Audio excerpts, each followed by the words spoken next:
Good news! Central Americano MBBS just 34 lakhs. Columbus Central University.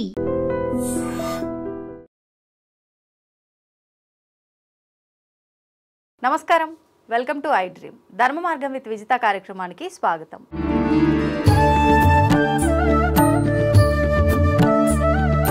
ప్రస్తుతం మనతో పాటు ఉన్నారు ప్రముఖ ఆధ్యాత్మికవేత్త శ్రీమతి డాక్టర్ బట్టిప్రోలు విజయలక్ష్మి గారు. ఇప్పుడు అమ్మతో మాట్లాడి మరిన్ని విషయాలు తెలుసుకుందాం. అమ్మ నమస్తే. నమస్కారం అమ్మ. అమ్మ, లలితా సహస్రనామాల పారాయణం గురించి ఈ మధ్యకాలంలో ఎక్కువగా వింటున్నాం. అంటే ఏవైనా మనకి ఇప్పుడు కొత్తగా వచ్చినవి ఏమీ కాదు. మన ఈ దేవత ఆరాధనకు సంబంధించిన విషయాలే కానివ్వండి, పారాయణాలే కానివ్వండి, ఇవన్నీ కూడా. కానీ ఎందుకో తెలియదు, ఎక్కువగా వినడం అయితే జరుగుతోంది. ఆచరించే వాళ్ళు కూడా ఎక్కువగానే కనిపిస్తున్నారు. అయితే ఈ పారాయణం చేయాలి అనుకునే వాళ్ళు ప్రత్యేకించి నియమాలు ఏమైనా పాటించాలా అని ప్రతి ఒక్కరిలో సందేహం ఒకటి ఉందమ్మా. దాని గురించి వివరించండి. ఎప్పుడు కూడా పారాయణం చేసేటప్పుడు పారాయణం అంటే అర్థం ఏంటి?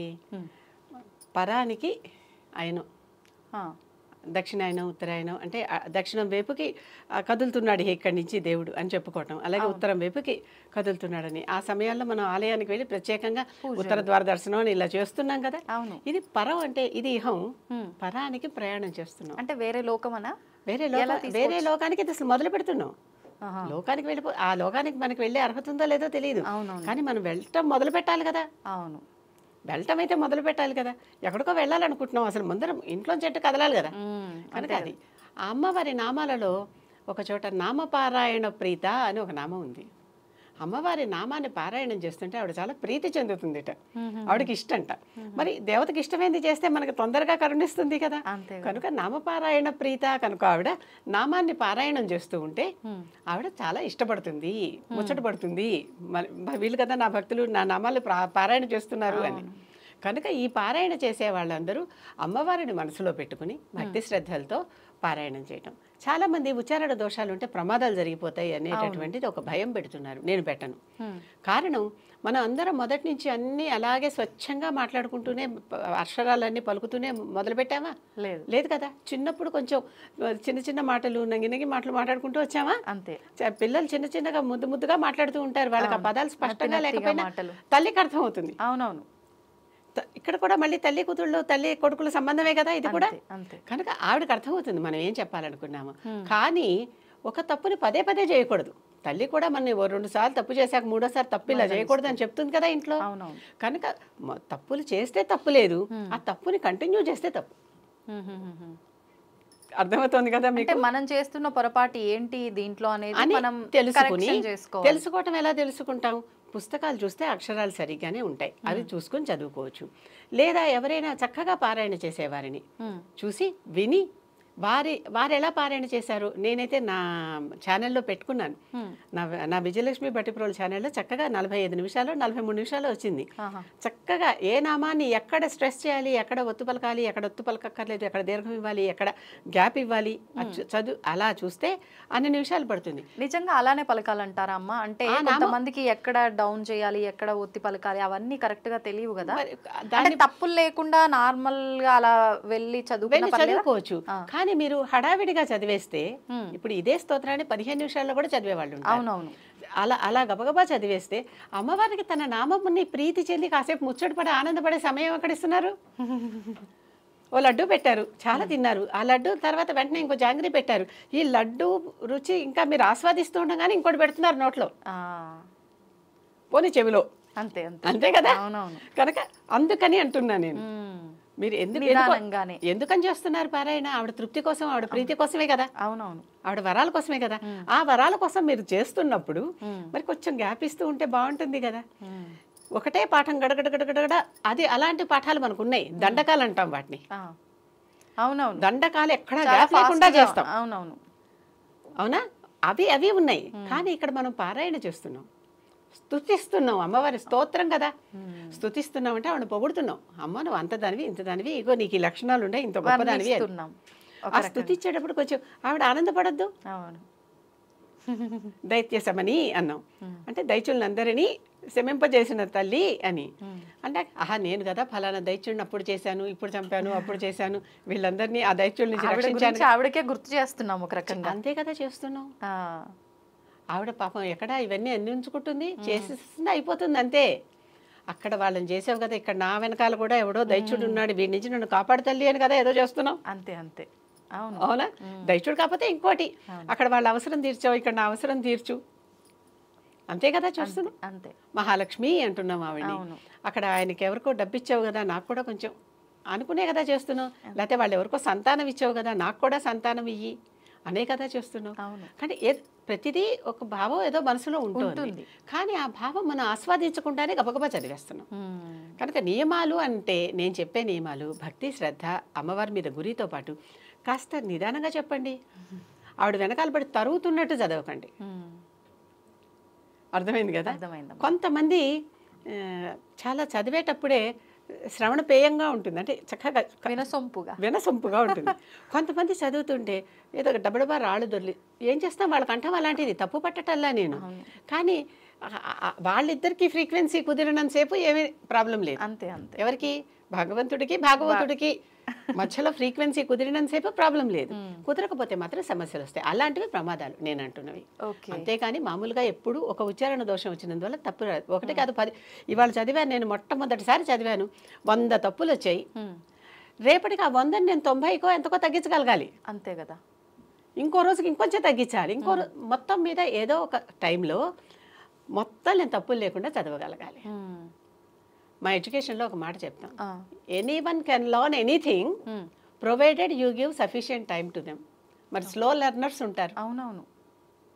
వాళ్ళు మరి స్లోగానే కదా నేర్చుకుంటారు. మనలో ఎంతమంది స్లో లెర్నర్స్ ఉన్నారు ఈ విభాగంలో? అవును. తప్పులు మాట్లాడితే మాట్లాడచ్చా? లేదు, మొదటిసారి నుంచి ఖచ్చితంగా సరిగ్గా చదవాలి అని అంటే, ఇప్పుడే మనం పుట్టాం ఈ రంగంలో, చిన్న పిల్లలం. అవును. అమ్మ నేను నీ పిల్లని, చిన్న పిల్లని లేదా పిల్లాడిని, ఇప్పుడే పుట్టాను, కొంచెం ఏదో ముద్దు ముద్దు మాటలతో చెప్పుకుంటున్నానమ్మా, నెమ్మదిగా నేర్చుకుంటాను అని చెప్తున్నాం. అవును.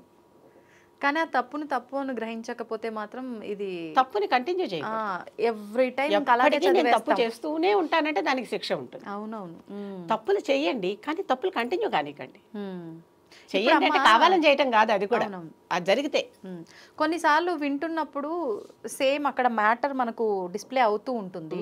విన్నప్పుడు ఉండే ఆ శబ్దంలో ఉండే ఆ ఒత్తులు దీర్ఘాలు పద రూపంలో చూసినప్పుడు ఉండవు, కొన్ని మారిపోతుంటాయి. అది అసలు ఏది వాస్తవం అనుకోవాలి? విన్నదే కరెక్ట్. విన్నదే మనకి స్క్రిప్ట్ అవన్నీ తర్వాత కదా వచ్చాయి. అవును. అసలు అమ్మవారి స్తోత్రం కూడా వసిన్యాది వాగ్దేవతలు ఆ సభలో చదివి వినిపించారు ఆవిడకి, అక్కడ పాడి వినిపించారు ఆవిడకి. అవును అవును. వినటమే మొదలు, కనుక అదే మొదలు. ఈ మధ్య కాలంలో నేను అంటే ఆదిత్య హృదయం వింటూ ఉంటుంటా. అప్పుడప్పుడు వింటున్నప్పుడు చెవులో వచ్చేది ఒక రకంగా అనిపిస్తుంది, అక్కడ డిస్ప్లే అయ్యేది మాత్రం ఒక రకంగా ఉంది. నేనేం చేస్తున్నా, చెవులో వినిపిస్తుంది, ఇది చూసి నేను చదువుతున్నా. ఓకే, నేను తప్పు రెండిటికి అక్కడ సింక్ కుదరటం లేదు కనుక ఏదో ఒకటి ఫాలో కండి. రెండు కరెక్టే ఉండొచ్చు, లేదా ఇది తప్పు కావచ్చు, లేదా అది తప్పు. సాధారణంగా వాక్కులో వచ్చింది తప్పు కాదు. ఓకే, సాధారణంగా ఈ టైప్ చేసేటప్పుడు స్క్రిప్ట్ అన్ని అక్షరాలు చక్కగా మన స్క్రిప్ట్లో ఒక్కోసారి రాలేకపోవచ్చు. కొన్నిసార్లు అక్షరానికి గ్యాప్ అవసరం లేని దగ్గర కూడా ఇక్కడ పద రూపంలో గ్యాప్ ఉంటుంది.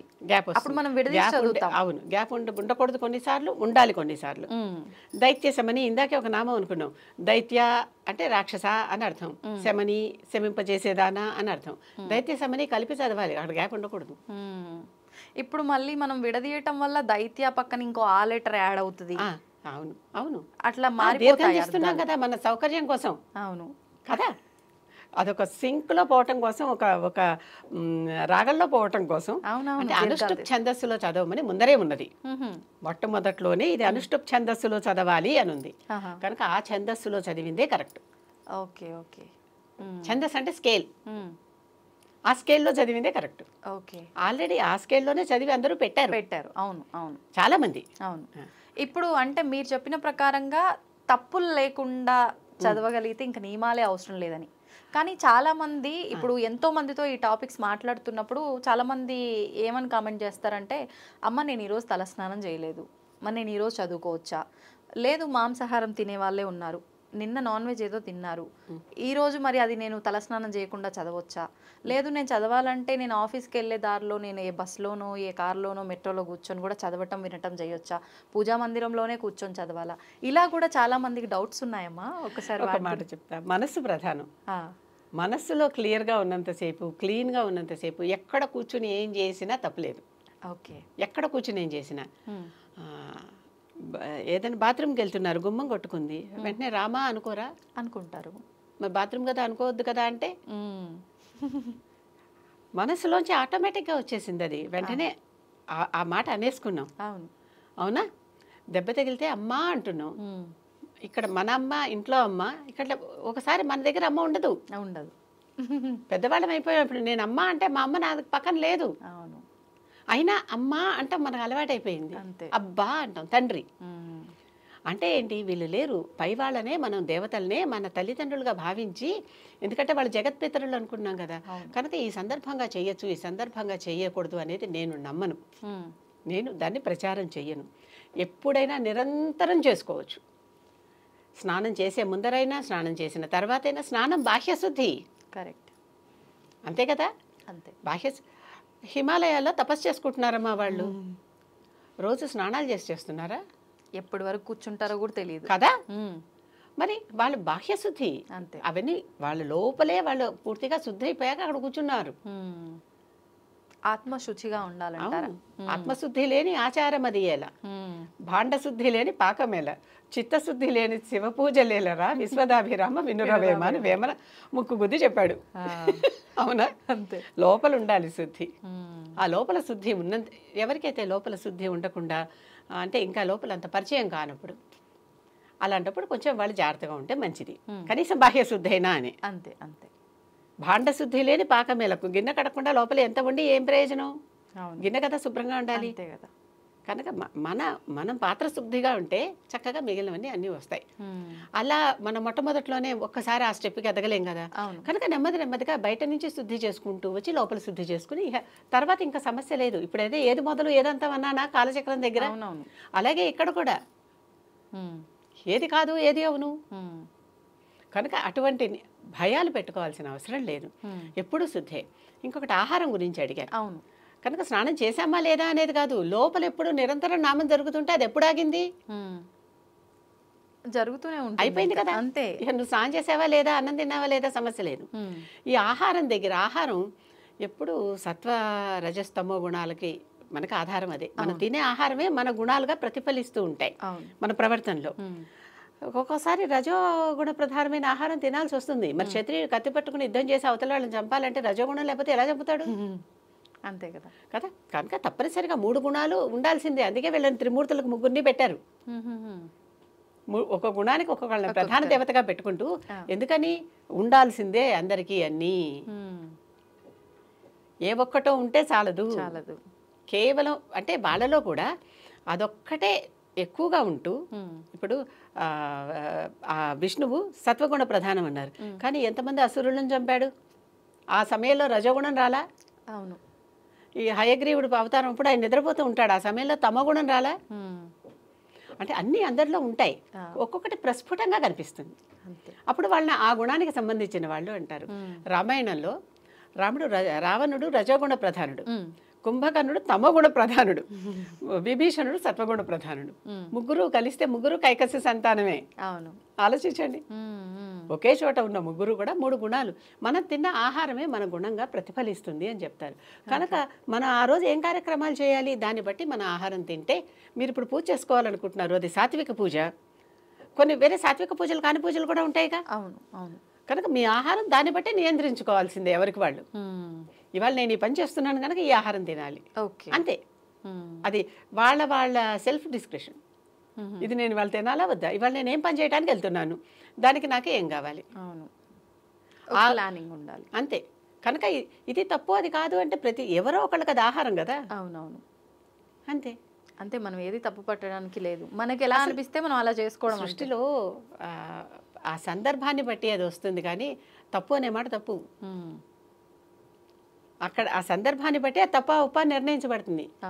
ఇప్పుడు దొంగతనం తప్పు అందరూ ఒప్పేసుకుంటారు అన్నమాట, అవునా? మరి కృష్ణుడు పక్కింటి నుంచి వెన్నెత్తుకొస్తుంటే నవనీత చోరా నందకుమార అని పాటలు పాడుకుంటూ హారతలు ఇస్తున్నావా? అక్కడ వెన్న దొంగ కరెక్ట్ అయ్యాడా? ఇక్కడేమో పక్కింటి వాడి దగ్గర నుంచి ఏమైనా ఎత్తుకొస్తే తప్పైపోతుందా? అంటే ఏంటి, ఆ సందర్భంలో అది కరెక్ట్. అది పిల్లవాడు బాల్యంతో చేశాడు, బాల్య లౌల్యం దాంతో చేశాడు. అది కాక వెన్న అంటే ఏమిటి, వాడి వెన్నను మధిస్తే కానీ రాదు. మనస్సు మధించాక వచ్చినటువంటి నీ మనస్సులో వచ్చినటువంటి ఆ వెన్న నాకు ఇవ్వని తీసుకుంటున్నాడు. ఓ, ఇంతటి అర్థం ఉంది. మరి నవనీతానికి అదే అర్థం, అప్పటికప్పుడు తీసిన నవనీతం. అప్పటికప్పుడు వెన్న అంటే మన ఇద్దరం కలిసి స్నేహం చేద్దాం. నెయ్యి అంటే స్నేహం అని అర్థం, నెయ్యము అంటాం కదా, ఆ వెన్నతో నెయ్యి వస్తుంది కదా, అంత అది పర్మనెంట్గా ఉంటుంది. అక్కడ వెన్న కూడా పర్మనెన్సీ కాదు, పాలు పెరుగు వెన్న నెయ్యి అంత పర్మనెంట్గా మన ఇద్దరం స్నేహం చేసుకుందాం రా, కలిసి వెన్న పంచుకుందాం అంటున్నాడు. వాళ్ళ దగ్గరికి వెళ్ళి వాళ్ళ వెన్న అంటే నీ స్నేహం నేను కోరుతున్నానని వాళ్ళకి చెప్తున్నాడు. Okay okay. కనుక అక్కడ ఎందుకు కరెక్ట్ అయిందంటే అందుకు కరెక్ట్ అయింది. చిన్న పిల్లలు నర్సరీలోనో ఎక్కడో ప్రెప్లో వాళ్ళు పక్కన పక్కన కూర్చుని ఉంటారు. వాడి దగ్గర ఏదో పెన్సిల్ ఉంటే ఇది బాగుంది అని వీడు తీసుకుని ఇది నాదే నాకు నచ్చింది అంటాడు. వాడికి దొంగతనం అనే కాన్సెప్ట్ తెలియదు అప్పుడు. అవును, తెలియని వాళ్ళకి మనం ఈ పాపాలు అంట కట్టాల్సిన అవసరం లేదు. తెలిసి చేస్తేనే తప్పు, తెలిసి కూడా చేస్తే. అంటే ఇది అన్ని సందర్భాల్లో వర్తిస్తుంది, అన్ని సందర్భాల్లోనే వర్క్ చేస్తుంది. అందుకనే ఒక్కొక్కసారి మనకి తెలియక చేసిన దానికి తక్కువ శిక్ష ఉంటుంది, తెలిసి చేసిన దానికి ఎక్కువ శిక్ష ఉంటుంది. Okay okay. మొత్తానికి అది కూడా అడల్ట్హుడ్ వస్తున్న కొద్దీ తెలియక చేసినవి కూడా. పిప్పలాదుడు ఒకటి అడుగుతాడు, పిల్లలు 5 ఏళ్ల వరకు 10 ఏళ్ల వరకు ఏదో వయసు అడుగుతాడు. ఆ వయసు వరకు పిల్లలు ఏం తప్పు చేసినా ఈ పాపాలు తల్లిదండ్రులకు ఇవ్వమంటాడు. పిల్లలకి ఇవ్వడానికి వీలు లేదని కండిషన్ పెడతాడు. శనికి పిప్పలాద కథలో కనిపిస్తుంది, ఇది శుభ్రంగా చెప్పాడు. నిజంగా అలానే జరుగుతుందంటారా? అవును, మరి వాళ్ళు చెప్తేనే కదా ఈ పిల్లవాడు తప్పు ఒప్పు నేర్చుకుంటాడు. పిప్పలాదుడు చిన్నప్పుడు తూనీగల్ని పట్టి బంధిస్తుంటే ఆ తప్పుకి చివరికి వేసే శిక్ష ఎటువంటి శిక్ష వేశాడు యముడు? శూలారోహణం చేశారు. ఈయనేదో వాళ్ళు చెప్తుంటే రాజుగారు వచ్చి చేసినప్పుడు ఇతను ఏదో పలకలేదని శూలం మీద ఈయన్ని దిగేసి వెళ్ళిపోయారు. శూలం కింద నుంచి గుచ్చుకుంటూ వస్తుంది. తల్లిదండ్రులు లేకుండా పెరిగాడు, పిప్పల చెట్టు కింద పెరిగాడు. పెరిగినప్పుడు ఏ తప్పో ఏదోప్పో ఇతనికి తెలియదు. అప్పుడు తర్వాత వాళ్ళు పొరపాటున నీకు శిక్ష వేసామని చెప్పి, అంటే దొంగలు వచ్చి ఇతని దగ్గర ఏదో వస్తువు పడేసి వెళ్తే ఇతనే దొంగ అనుకుంటారు. అడిగితే తపస్సులో ఉన్నాడు, మాట్లాడు. ఆ తర్వాత శిక్ష తప్పు ఇతను చేయలేదని తెలుసుకుని మళ్ళీ వెనక్కి తీసుకుంటే చాలా శిక్ష పడ్డాడు కదా. అప్పుడు నువ్వు కాదు యముడిని పిలువాడు కదా నాకు శిక్ష వేసింది అంటాడు. తప్పులు దండన ఆయన కదా, ఆయన పిలిస్తే ఆయన చెప్తాడు. అప్పుడు అడుగుతాడు, నువ్వు ఇదంతా జరుగుతున్నప్పుడు నాకు ఈ శిక్షను వేసావంటే నా తప్పు కాదు, నాకు తల్లిదండ్రులు ఎవరు లేరు, నాకు చెప్పలేదు. కనుక పిల్లలు చిన్న వయసులో పిల్లలు తప్పు చేస్తే ఆ తల్లిదండ్రులకు ఆపాదించాలి ఆ శిక్ష, వాళ్ళకు కాదు. అలా ఎన్ని సంవత్సరాల వరకమ్మా? శుభ్రంగా ఆ పైన ఇళ్ళ కొద్ది మన తప్పులు మనవే. అంటే ఒక 10 years వరకా? 10 years వరకు. ఆ బాల్యం. ఓకే. మనకి రకరకాల దశలు ఉన్నాయి కదా, బాల్యం, కౌమారం, యవ్వనం, వార్ధక్యం, వానప్రస్థం, సరే అవన్నీ ఉన్నాయి కదా. దాంట్లో ఈ బాల్యంలో ఉన్నటువంటి వాళ్ళకి వద్దు, ఏమీ అంటావు. కొంతమందికి బాల్యం తొందరగా వెళ్ళిపోతుంది, కొంతమందికి కొంచెం అవసరాలను బట్టి, అవునా? కనుక ఇంత వయసు అని చెప్పటం కొంచెం కష్టం. బాల్యంలో ఉన్న వాళ్ళు చేసిన తప్పులకి తల్లిదండ్రులకి ఇవ్వాలి కానీ పాప ఫలితం పిల్లలకు వద్దు అని అడిగాడు. ఓకే, అర్థం అవటంలా? అవును. కనుక కొన్ని తప్పులు కావు, అంటే వీళ్ళకి సంబంధించి. ఆ పిల్లలకి ఆ ట్రైనింగ్ ఇవ్వకపోవటం వల్ల వాళ్ళకి తల్లిదండ్రులు కలిగింది. సరే, పిప్పలాదుడి కథ వేరే. దదీష్ కొడుకు, దదీష్ ఎందుకు వెళ్ళిపోయాడో, వాళ్ళ తల్లి పిల్లాడిని కనేసి ఎందుకు వెళ్ళిపోయిందో అదంతా వేరే చరిత్ర, వాళ్ళ తప్పు కాదనమాట అది. కనుక ఇతనికి ఆ శిక్ష వేయటం తప్పు. Okay okay. అది ఇలాంటి కథలు చాలా ఉంటాయి. వీటన్నిటిని చూసి మనం నిజంగానే నేర్చుకోవాలి, ఏ తప్పు ఏదో ఒప్పు అనేది నేర్చుకోవాలి. తప్పుకి ఒప్పుకి డెఫినేషన్లు ఉండవు, మంచి చెడుకి డెఫినేషన్లు ఉండవు. సమాజం మొత్తం ఏదో ఒప్పుకుంటే అది మంచి అవుతుంది, అదే చెడు అవుతుంది, అంతే. సమాజం ఒప్పుకోకపోతే అది చెడు అవుతుంది, అంతే. నిజంగా ఇలానే వెళ్తుంది, అది అలాగే ప్రస్తుతం అలాగే వెళ్తుంది. మనం ఉన్నది ప్రస్తుతంలోనే కదా. అవును. ఇంకొకటి అంటే నలుగురు ఏదంటే అది వాస్తవం, ఏది కాదంటే అది అవాస్తవంతో వాటిల్లో కూడా ఇంకొకటి కూడా దోషాలు ఉన్నాయి. వీటిల్లో అంటే పలుకుబడి డబ్బు ఉంటే వాళ్ళు ఏది మాట్లాడినా వాస్తవము ఇలా కూడా వెళ్తోంది కొన్ని సందర్భాల్లో. చక్కగా ఉపనిషత్తులోనే ఏమని చెప్తాడంటే, సత్యం ఒక కుండలో దాచిపెట్టాను, ఒక హిరణ్మయైన పాత్రేణ, అంటే బంగారు కుండలో సత్యం పాతి పెడితే దాని మీద వచ్చేసి బంగారము మేఘాలు వచ్చి అడ్డం పడిపోతే సూర్యుడా ఈ అడ్డం తీయని సూర్యుడిని ప్రార్థిస్తాం మనం. అక్కడ తీసి సత్యం బయటికి రావాలనుకుంటుంది. బంగారం మూతతో, బంగారం గిన్నెలో మూత, బంగారం మూత అంటే అర్థమైపోయింది కదా మీకు. ఆ సత్యాన్ని ఏవి దాచేస్తున్నాయి? సూర్యుడిని అడుగుతున్నాడు, ఈ మూత తీసేయి, తత్వం పూషణ అపావృణు అని. ఈ మూతను తీయి, నేను బయటకు వస్తా, సత్యం అడుగుతాను. సత్యం ఎక్కడ దాచి పెడుతున్నావు, లేకపోతే దాన్ని బయటికి రాకుండా కప్పి పెడుతున్నావు. కనుక ఇవన్నీ మనకి చెప్పబడే ఉన్నాయి. కాకపోతే మనం తెలియటం ఆలస్యం అంతే. తెలియటం ఆలస్యం అంతే. మనసు అందుకనే చదువుకుంటూ ఉంటామంటే ఇప్పుడు నేను సర్టిఫికేషన్ కోసమో దేనికోసమో కాదు, ఆ విషయం తెలుసుకోవటం కోసం అంతే. మనకు మొట్టమొదట అన్నీ చదవలేకపోయినా కనీసం ఆ 10 ఉపనిషత్తులు చాలా ఉన్నాయి. మిగిలినవి 108. ఆ 108లో 10ని శంకరాచార్యుడు భాష్యం రాశాడు, ఆదిశంకరుడు. కనుక ఆ కనీసం అంతవరకైనా. అవును, అంటే ఆడియో రూపంలో కూడా అవైలబుల్ ఉన్నాయి కాబట్టి మనం వినాలి, కానీ అన్నీ ఉన్నాయి. కాకపోతే ముందు తెలుసుకోవాల్సింది అసలు ఏముంది, అది ఉందనే తెలుసుకోవచ్చు అని. అది ఉన్నదనేది తెలియాలిగా. అవును, తెలిస్తే మనకి అందుకనే దేవతను వేడుకునేది ఏంటి? అసతోమా సద్గమయ్య, తమసోమా జ్యోతిర్గమయ్య, మృత్యోర్మా అమృతంగమయ్య. అసత్తు నుంచి సత్యం వైపుకు నన్ను నడిపించు, తమస్సు నుంచి జ్ఞానం వైపుకు నన్ను నడిపించు, జ్యోతి వైపుకి. జ్యోతి అంటే వెలుగు, కాంతి. తమసోమా జ్యోతిర్గమయ్య, మృత్యోర్మా అమృతంగమయ్య. మృత్యువు నుంచి మృత్యువు లేని స్థితికి నన్ను నడిపించు అని అడగటం. మృత్యువు లేకపోతే ఈ శరీరం ఇలా ఉండిపోవాలనే ఉద్దేశం కాదు, లోపలిది ఎప్పుడు శాశ్వతం కదా. అవును, అది ఓకే. మృతం నుంచి అమృతానికి నడిపించు అని అడుగుతున్నా. ఇవన్నీ ఉపనిషద్ వాక్యాలు. అయితే మొత్తానికి ఇప్పుడు నేను అడగడం వల్ల మనకి ఇక్కడ దాకా మనం వెళ్ళాల్సి వచ్చింది. అంటే అక్కడ తప్పు ఏది, చూస్తున్నది రైటా, నేను వింటున్నది రైటా అనే ఒక క్లారిటీ నేను తెచ్చుకోగలిగితే, ఆ తప్పుని నేను కరెక్షన్ చేసుకోగలిగితే, నేను కరెక్ట్ అయిన వే ఏది అనేది నేను నిర్ణయించుకుంటా, అది నేను అలవాటు చేసుకుంటా. అంటే ఇప్పుడు లలితలో కూడా మనం తప్పు చదువుతున్నామంటే మీరు ముందర చెప్పినట్టుగా ఆ తప్పుని మనం తెలుసుకొని కరెక్షన్ చేసుకొని ముందుకెళ్తే ఏ దోషము ఉండదు. దోషం ఉండదు. ఓకే. ఏదైనా సరే పారాయణ చేసేటప్పుడు నియమాలు అని పెట్టుకుంటే అసలుకే మోసం వస్తుంది. అంత నియమబద్ధమైన జీవితం ఈరోజు అందరికీ కుదరటల్లా. అవును, అది కూడా మనం దేశకాలమాన పరిస్థితుల్ని చూసుకోవాల్సిందే తప్పనిసరిగా. అవును, అవును. ఎక్కడుంటున్నాము, ఎలా, ఏ సమయంలో ఉంటున్నాము, ఎన్ని బాధ్యతల చుట్టూ ఉన్నాము, ఎన్ని బంధనాల చుట్టూ ఉన్నాము. ఎన్నో ఉద్యోగం చేయాలంటే ఆ టైంకి అక్కడికి వెళ్ళాల్సిందే కదా. ఇవన్నీ ఆలోచించుకుని చేసేటప్పుడు కొన్ని నియమాలు మనం పాటించకపోయినా మనసులో ఎప్పుడూ కూడా అమ్మ ఇలాంటి వాటన్నిటికీ నన్ను క్షమించేసేయి, నేను అయినప్పటికీ నీ మార్గంలోనే ఉన్నాను. ఎన్నో అపరాధాలు చేస్తూనే ఉంటాను, అపరాధ క్షమాపణ స్తోత్రం ఒకటి కనిపిస్తుంది, చేస్తూనే ఉన్నాను, వాటిల్లో ఇది ఒకటి, నన్ను మన్నించు. అంటే రూల్స్ బ్రేక్ చేస్తున్నా కూడా అది ధర్మంగా ఉంటే పర్వాలేదు. అవును, ఓకే. ధర్మ మార్గంలో ఉన్నంతసేపు అది ఎప్పుడూ తప్పు కాదు. అది ధర్మమా అధర్మమా అనేది ఎవరి మనసు వారికి చెప్తుంది. ఓకే. అందుకే మనస్సాక్షి అంటాం. ఆ లోపల ఉన్నది ఉంటుంది కదా ఒక ఆత్మ, అది ఎప్పుడు నిజమే చెప్తుంది. మనం ఒప్పుకోకుండా ఠలాయిస్తాం అనమాట. నీ మాట నేను వినాలా అన్నట్టు. కాదు, నేనే బయట ఉన్న నేనే రైట్ అంటాం, లోపల ఉన్న నేను ఒప్పుకోం. రెండూ మనమే అనేది కూడా గ్రహించుకోం.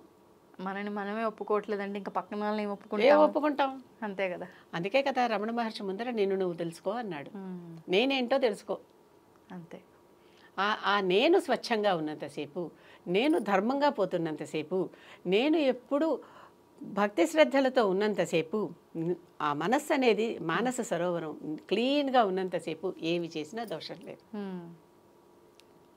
సంతోషం అమ్మా, ధన్యవాదాలు.